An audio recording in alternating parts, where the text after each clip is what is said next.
Viridian, The Green Guide, written by Clouds, read by Distracted by Books. Chapter 105, Explosion. Don't mind the bees. I took down the queen and took control of them. Kotsky rolled his eyes and shoved his phone back in his pocket. Izuku's texts were getting weirder, but he couldn't help feeling proud of the nerd. He hadn't heard Eraser announcing any of the in-between games, so either he was asleep or Izuku was finally learning that he could ask the heroes for help and they would actually listen.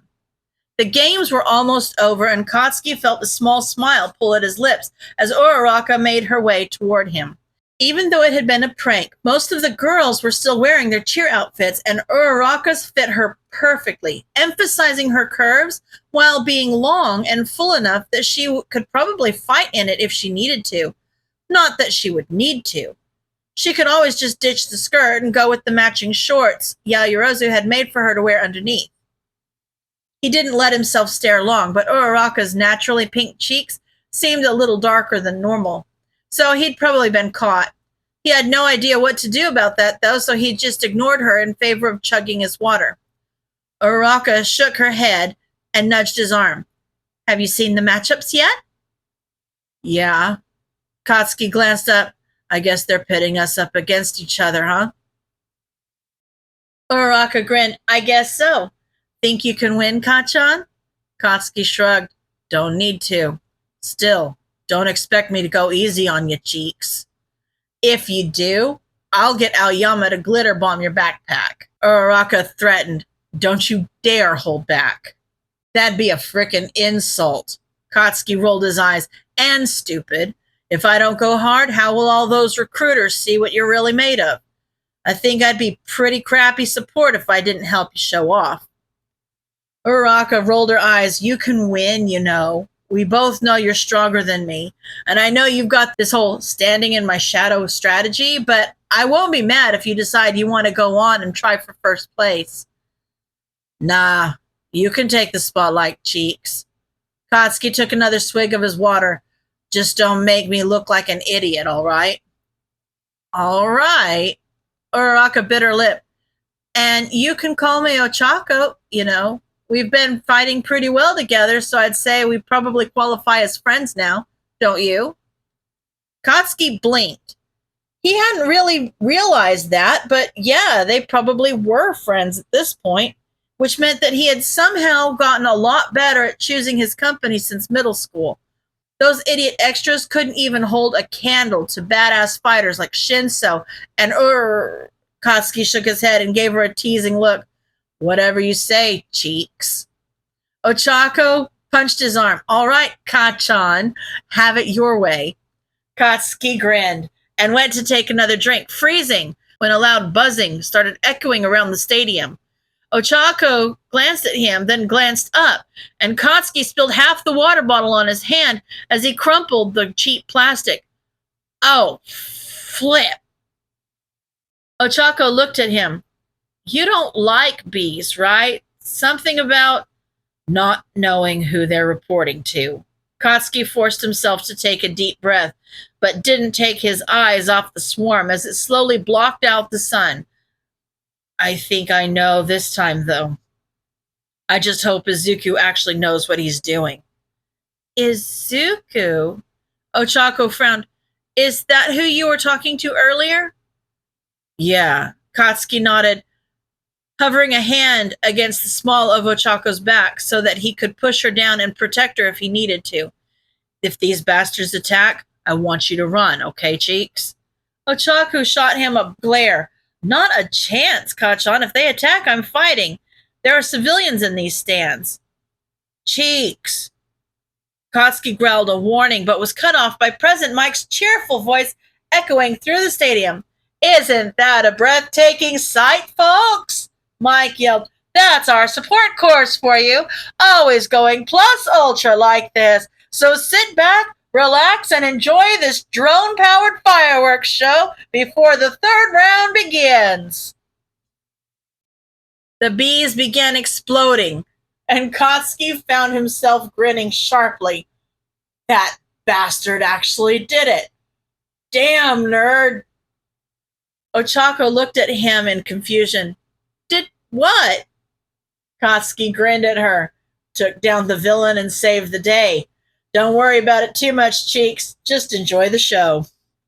Ochako huffed, but looked up, taking a step back to get a better look, as every single bee was wiped out in a colorful explosion. Katsuki didn't realize he'd never moved his hand until it was, all of a sudden, resting on her hip.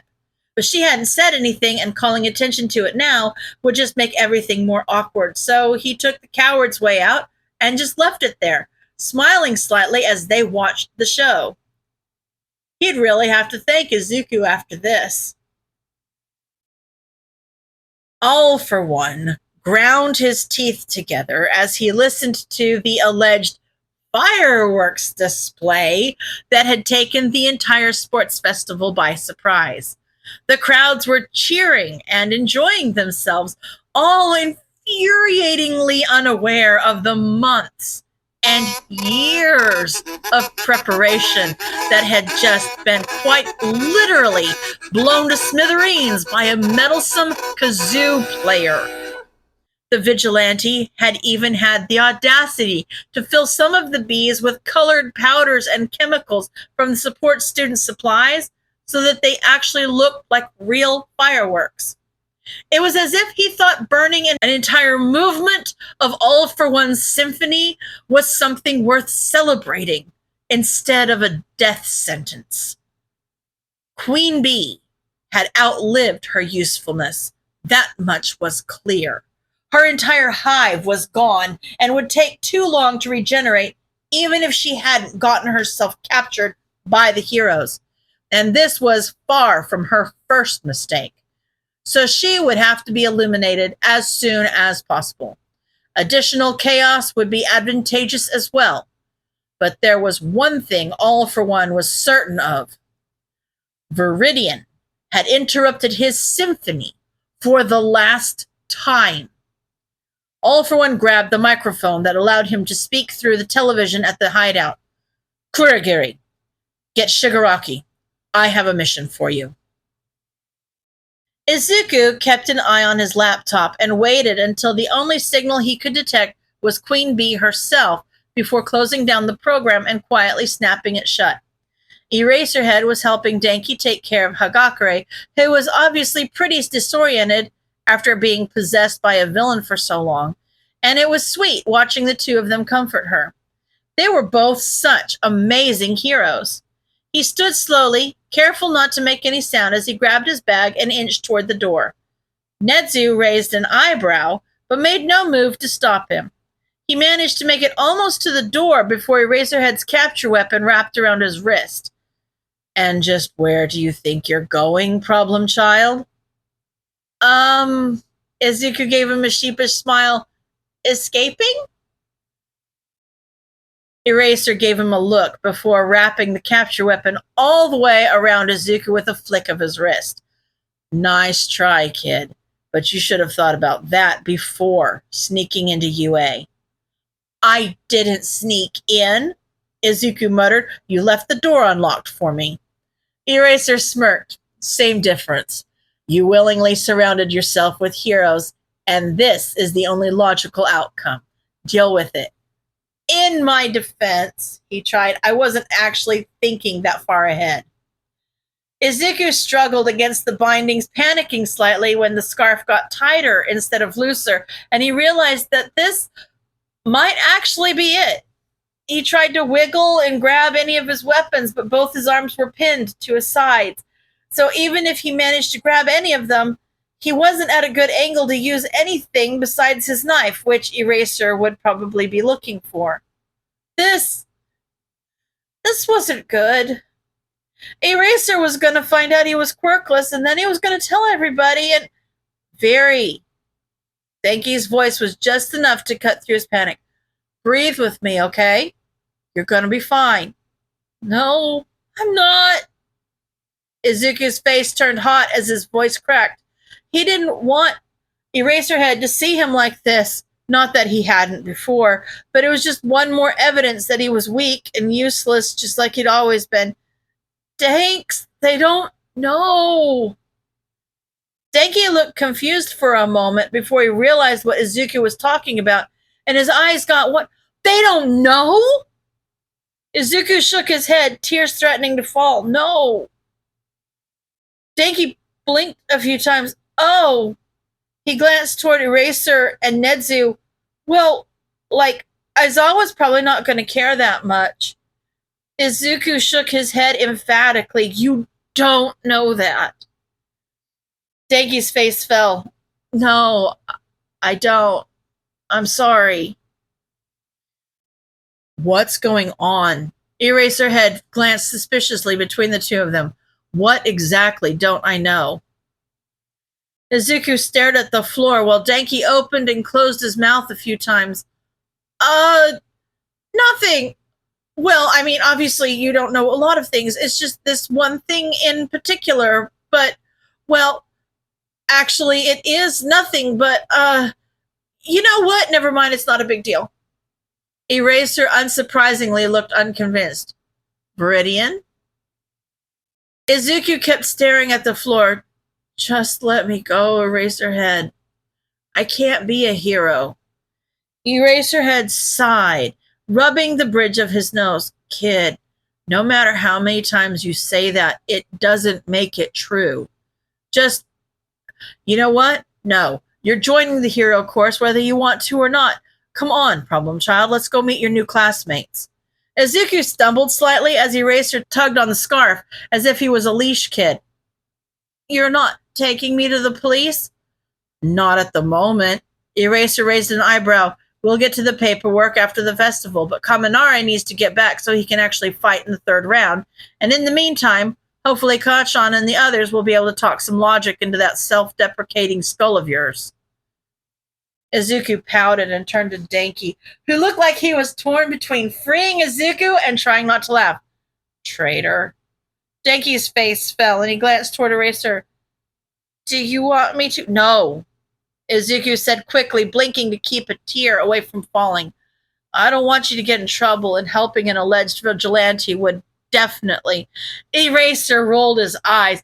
You're a bit more than just an alleged vigilante, Viridian. Not really, Izuku answered evasively. Who knew? Maybe Kachan and Denki were right and it really wouldn't be that bad. But everything in him was screaming to enjoy Eraser's company while he still had it. He would still have Denki and Kachan, and maybe even Sue, since she already knew and she didn't seem to hate him yet. He didn't know if he could handle being alone again. Kaminari, where have you been? The third round is about to start. A student ran down the hall at them and stopped short when he saw them. Is that Viridian? Eraser glared at him. Ida, aren't you always telling the other students not to run in the halls? Ida bowed deeply. My deepest apologies, but no one could find Kaminari, and we did not want him to miss the matches.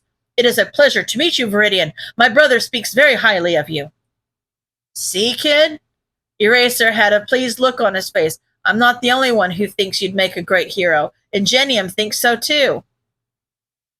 Izuku smiled sadly and turned to Ida. You're Ingenium's little brother? That's really cool. He must be really proud of you for making it so far in the festival. Well, I'm not sure, Ida answered. I haven't been able to get a hold of him, so he must be on a mission at the moment. But I'm planning on talking to him after the festival. Izuku got a glint in his eye, and Eraser glared at him. No, absolutely not. Oh, come on, Eraser. Izuku grinned. Just a few minutes so I can hack his comms and say hello. And of course, the fact that I'll have to untie you so you can use your laptop has absolutely nothing to do with it. Eraser drawled, nice try. Oh, I'm sure Viri won't run away, right? Denki gave him an exaggerated wink. And I'm sure the guy'll get a kick out of it. Ingenium, wasn't it? Oh, my brother will love it. Ida smiled fondly. More so if you manage to surprise him. You know that, Aizawa. You're friends.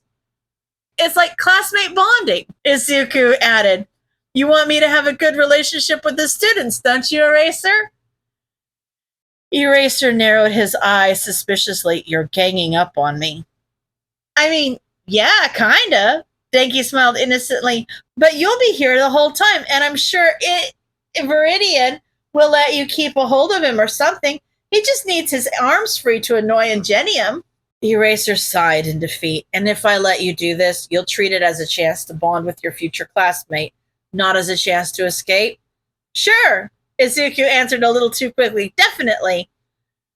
Eraser just rolled his eyes, but Izuku felt the capture weapon loosen slightly, only to tighten up again immediately, leaving him still completely wrapped from his elbows down.